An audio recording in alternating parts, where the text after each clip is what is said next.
Kaya ako nagtago nun eh. Dito yun. Hallelujah. Praise the Lord. Amen. Ito yung pinakamagandang bagay nating gagawin, mga kapatid.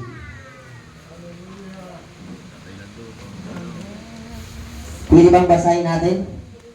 Forgiveness. Madali ba itong gawin? Mahirap. Diba? Mahirap magpatawad, mga kapatid. Depende, pero pwede. Diba? Sinong hindi nahirapang magpatawad? Napakahirap magpatawad, mga kapatid. Kaya ito, dapat natin gawin ito, mga kapatid. Pilitin natin, pagsumikapan po natin, mga kapatid.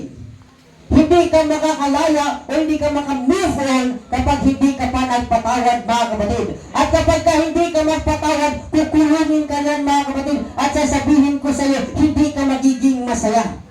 Kaya kung gusto mo maging masaya, magpatawad ka, mga kapatid. Bakit wala ka nang dadalhin sa puso mo, sa isip mo, mga kapatid? Mahirap bang gawin? Pilitin natin. Kaya sabi ng Biblia, kung nagtanong kay Jesus, kapag ka nagkasala sa akin yung tao, ilang pieces ko ba siyang patatawarin? Ang sagot niya, kapag ka nagkasala sa iyo ng 7, 70 times 7. Napakarami, isang 7 beses ang nagkasala. Anong ibig sabihin nun? O anong gustong ipahiwatig, mga kapatid ni Jesus? Huwag kang magsawang magpatawad, mga kapatid. Kaya kapag nagkasala sa iyo ang kapatid mo, magpatawad ka pa rin, mga kapatid. Na kahit parang labag sa puso mo, labag sa pride mo, mga kapatid, magpatawad pa rin tayo, mga kapatid. Yan yung kagustuhan at yan yung kalooban